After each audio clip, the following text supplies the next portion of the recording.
So let's talk about dopamine. Most people have heard of dopamine, and we hear all the time now about dopamine hits. But actually, there's no such thing as a dopamine hit. And actually, the way that your body uses dopamine is to have a baseline level of dopamine, meaning an amount of dopamine that's circulating in your brain and body all the time. And that turns out to be important for how you feel generally, whether or not you're in a good mood, motivated, etc. And you also can experience peaks in dopamine above baseline. This has a very specific name in the neurobiology literature, so-called tonic and phasic release of dopamine. And I'll explain what that means in a couple of minutes. But if you remember nothing else from this episode, please remember this, that when you experience something or you crave something really desirable, really exciting to you, very pleasurable, what happens afterwards is your baseline level of dopamine drops. Okay, so these peaks in dopamine, they influence how much dopamine will generally be circulating afterward. And you might think, oh, a big peak in dopamine, after that, I'm going to feel even better because I just had this great event. Not the case. What actually happens is that your baseline level of dopamine drops. Fortunately, most people do not experience or pursue enormous increases in dopamine leading to these severe drops in baseline. Many people do, however, and that's what we call addiction. When somebody pursues a drug or an activity that leads to huge increases in dopamine, and now you understand that afterward the baseline of dopamine drops because of depletion of dopamine, the readily releasable pool, the dopamine is literally not around to be released, and so people feel pretty lousy. And many people make the mistake of then going and pursuing the dopamine evoking, the dopamine releasing activity or substance again, thinking mistakenly that it's going to bring up their baseline. It's going to give them that peak again. Not only does it not give them a peak, their baseline gets lower and lower because they're depleting dopamine more and more and more. And we've seen this over and over again. When people get addicted to something, then they're not achieving much pleasure at all. You can even see this with video games. People will play a video game, they love it, it's super exciting to them, and then they'll keep playing and playing and playing, and either one of two things happens, typically both. First of all, I always say addiction is a progressive narrowing of the things that bring you pleasure. So oftentimes what will happen is the person only has excitement and can achieve dopamine release to the same extent doing that behavior and not other behaviors. And so they start losing interest in school, they start losing interest in relationships, they start losing interest in fitness and well-being, and depletes their life. And eventually what typically happens is they will stop getting dopamine release from that activity as well, and then they drop into a pretty serious depression. And this can get very severe, and people have committed suicide from these sorts of patterns of activity. But what about the more typical scenario? What about the scenario of somebody who is really good at working during the week, they exercise during the week, they drink on the weekends? Well, that person is only consuming alcohol maybe 1 or 2 nights a week, but oftentimes that same person will be spiking their dopamine with food during the middle of the week. Now, we all have to eat, and it's nice to eat foods that we enjoy. I certainly do that. I love food, in fact. But let's say they're eating foods that really evoke a lot of dopamine release in the middle of the week. They're drinking 1 or 2 days on the weekend. They are one of these work hard, play hard types. So they're swimming a couple miles in the ocean in the middle of the week as well. They're going out dancing once on the weekend. Sounds like a pretty balanced life as I describe it. Well, here's the problem. The problem is that dopamine is not just evoked by one of these activities. Dopamine is evoked by all of these activities. And dopamine is one currency of craving, motivation, and desire and pleasure. There's only one currency. So even though if you look at the activities, you'd say, well, it's just on the weekends, or this thing is only a couple times a week. If you looked at dopamine simply as a function, as a chemical function of peaks and baseline, it might make sense why this person, after several years of work hard, play hard, would say, yeah, I'm feeling kind of burnt out. I'm just not feeling like I have the same energy that I did a few years ago. And of course, there are age-related reasons why people can experience drops in energy. But oftentimes what's happening is not some sort of depletion in cellular metabolism that's related to aging. What's happening is they're spiking their dopamine through so many different activities throughout the week that their baseline is progressively dropping. And in this case, it can be very subtle.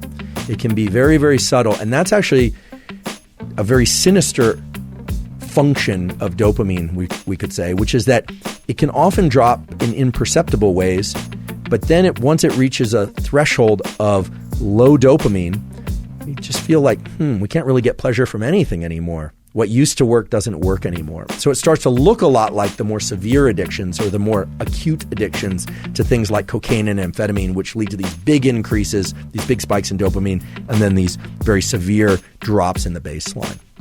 Now, of course, we all should engage in activities that we enjoy. I certainly do. Everybody should. A huge part of life is pursuing activities and things that we enjoy. The key thing is to understand this relationship between the peaks and the baseline and to understand how they influence one another. Because once you do that, you can start to make really good choices in the short run and in the long run to maintain your level of dopamine baseline, maybe even raise that level of dopamine baseline and still get those peaks and still achieve those feelings of elevated motivation, elevated desire, and craving. Because again, those peaks and having a sufficiently healthy, high level of dopamine baseline are what drove the evolution of our species, and they're really what drive the evolution of anyone's life progression too. So they're a good thing. Dopamine is a good thing. So we've been focusing a lot for the last few minutes on the kind of darker side of dopamine and how getting big peaks in dopamine can be detrimental. But I want to acknowledge the truth, which is that dopamine feels great. Being in pursuit and motivated and craving things feels wonderful. And I don't want to demonize dopamine. What I'm trying to do today is to illustrate how dopamine works in your brain so that you can continue to engage in dopamine evoking activities. And certainly there is a place for ingesting things that can increase dopamine, provided that they are safe for us in the short and long term. There are activities that we can do that will give us healthy, sustained increases in dopamine, both the peaks when they happen and to maintain or even increase our baseline levels of dopamine. So how do we do that? What are some of these activities? Well, in recent years, there's been a trend toward more people doing so-called cold exposure. In part, this was popularized by Wim Hof, the so-called Iceman, getting into cold showers, taking ice baths, exposing oneself to cold water of various kinds can in fact increase our levels of dopamine as well as the neuromodulator norepinephrine. This is not a new phenomenon. In the 1920s, a guy by the name of Vincent Prisnitz was one of the first people to popularize and formalize cold water therapies. He was an advocate of cold water exposure in order to boost the immune system and increase feelings of well-being. And actually, this practice dates back long before Vincent popularized it. And Wim Hof is the more recent iteration of this. First of all, some of the safety parameters. Let's establish those first. Getting into very, very cold water, 30 degree Fahrenheit or even low 40 degree Fahrenheit, can put somebody into a state of cold water shock. I mean, people can die doing that. So obviously, you want to approach this with some caution. But for most people, getting into 60 degree water or 50 degree water, or if you're acclimated and comfortable with it, 40 degree water or 45 degree water can have tremendously beneficial results on your neuromodulator systems, including dopamine. What temperature of water you can tolerate will depend on how cold water adapted you are and how familiar you are with the experience of getting into cold water. And when I say comfortable with, I should mention there is never a case in which getting into cold water does not evoke a release of epinephrine. So the quickening of the breath, the widening of the eyes, the feeling as if you can't catch your breath, and even some physical pain at the level of the skin, that happens almost every time that you get into cold water, even if you're cold water adapted. What almost everybody knows and understands is that wall, as I like to refer to it, is coming. That's always the first experience of getting into cold water. There's no real way around that. Now, this study that I mentioned earlier, Human Physiological Responses to Immersion into Water of Different Temperatures, really interesting study that was done and published in the the European Journal of Applied Physiology. I can provide a link to that study in the show caption. It's a really interesting study. They looked at people getting exposed to water that was warm, moderately cold, or very cold. It was 32 degrees Celsius, 20 degrees Celsius, or 14 degrees Celsius. You can just put those online and do the conversion, or you can do the conversion to Fahrenheit if you like.